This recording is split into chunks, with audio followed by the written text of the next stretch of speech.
This is Dr. William Hobbs, Director of the Writing Center at Virginia State University. And I'm here to talk to you about currently, and let me emphasize this, currently, the best practices for using AI in writing. Now, why I say currently is because, as you know by now, AI is forever expanding and evolving. And because of that, the parameters in which it is to be used, especially in academic writing, has to constantly change as well. So, like I said, this right here is what I've just written down as of this morning because it is forever changing. I can tell you over the last year or so, especially in the languages and literature department, we load AI because what it looked like was a lot of kids just copying and pasting something, right? Over time, a lot of us have used it, experimented with it for different things, and we see the utility that it does afford. Now, with that being said, as I said, we have to continuously look at the parameters and how it is used so students don't accidentally get penalized for plagiarism and lack of critical thinking. Let me give you an example. This is where we are right now in the Writing Center regarding AI. We have an AI usage chart that I'm going to print up probably about, this week or next week. But for instance, AI should be used as a brainstorming essay device. So let's say a professor gives you, they want you to write about rap music. Okay, what about rap music? You go on AI and say, give me different topics on rap music. It comes up with one, and you like it.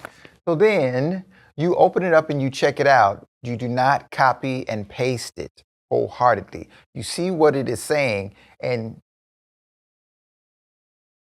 get into the segments that really speak to you. And then from there, you take those segments and paraphrase. Now, to make sure we all know what paraphrase means, paraphrase means you take the gist of something and you put it in your own words. This is very, very important. As a matter of fact, this is the main issue that a lot of literature and writing instructors have with AI. And it might not necessarily be AI as much as it is the people using it.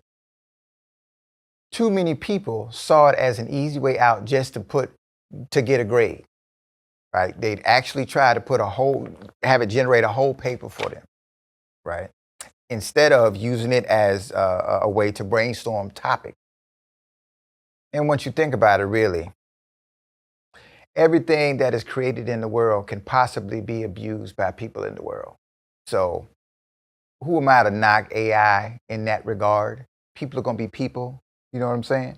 I say a lot of times that there are going to be people you're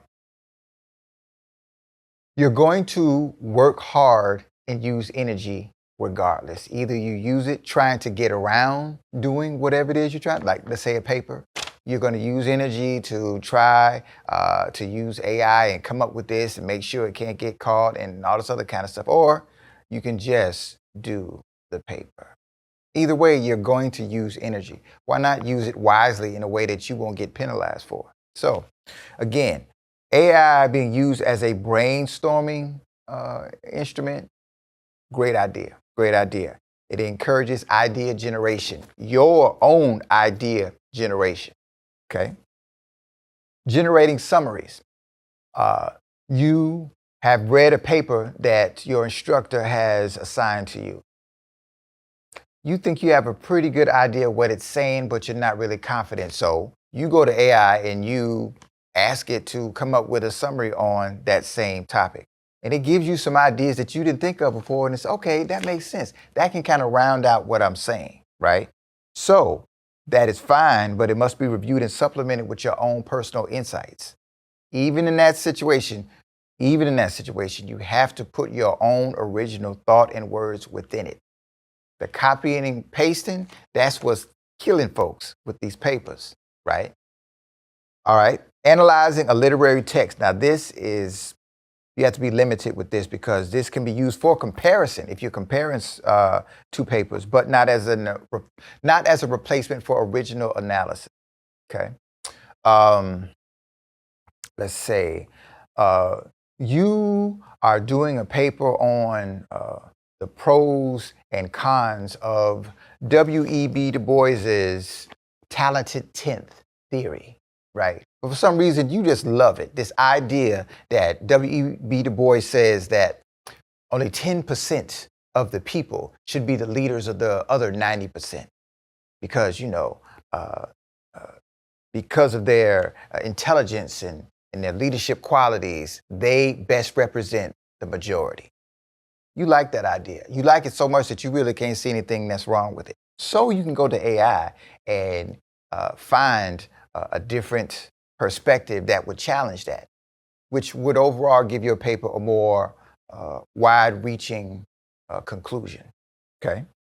So be very careful with that. Analyzing literary text with AI. Now, writing entire essays, no.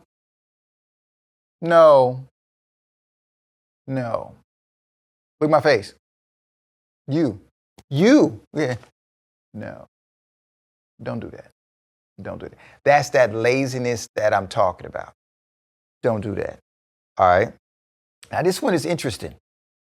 I saw this and I'm like, I can see that this might need to be changed. Grammar and style checks. Should you use AI for grammar and style checks? I've seen people use it. But I was just in a meeting, ironically, this morning, where one of the faculty members was saying that one of their students turned in a paper and she did the AI detection and it was like 93% AI. So she told the student, okay, you're going to get F. How dare you? But the student said, check this out. She wrote the paper herself, but she ran it through AI to make sure all of the grammar issues were taken care of. And because of that, the AI put the imprint that it was 93% AI, right? So you have your Grammarly, you have other different programs to check those particular aspects of your paper. I would say use those first and foremost, because this one is problematic. Even though it says encourage for revision and editing, use something else. Like I said, this is the latest on how AI should be used. And right now, I'm looking to amend something right here. AI is definitely the future, but it needs to be a future in which we use it as a collaborative tool, not a replacement. What I mean by that is AI is only as good as the person using it. It cannot replace critical thinking. It can grab and assess everything that is out there regarding a particular subject, but the opinion and the stance that you take on it, that's what makes you you. That's what makes you so important. I give this analogy so people can really understand why writing instructors, hence the Writing Center, is so adamant about you being careful with how you use AI. Imagine this. You are in a long distance relationship with somebody. Somebody saw on IG, they look good, whatever the case is, right? You've been kicking it with them for about 3 months. You've been low key because it could be a catfish situation. Who knows, right? But eventually things work out where they come to see you. They come to town. They get flown in, right? And the conversations are good. They look just as good in person as they do on the gram. So, okay, this might work. You start mentioning a couple things to your friends, this could really work out. You are somewhere with them, restaurant or something like that, and they say to you, I got to tell you something. Over 94% of all of my responses to your text were generated by AI. I liked you so much, I just, wanted to make sure everything was perfect. Over 95% of their responses to your text were AI. Do you feel that you know this person? No, you don't. As the folks would say, you would feel some type of way. I promise you. That's what the deal is regarding using AI haphazardly, which means copying and pasting. You can get to a point where you don't even know your own original thoughts. You have no critical thinking skills. You don't know what you think because all you've been doing is copying and pasting everything you see in front of you.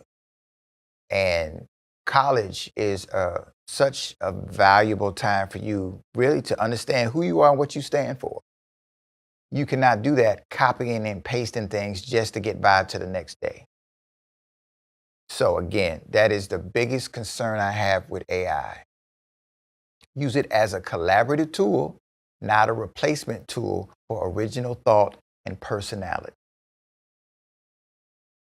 Okay. Take what I'm saying and use it well, because as chances are, this is going to be amended again because AI is forever evolving. This is Dr. William Hobbs. See you in Hale State. Wow. Is that the change?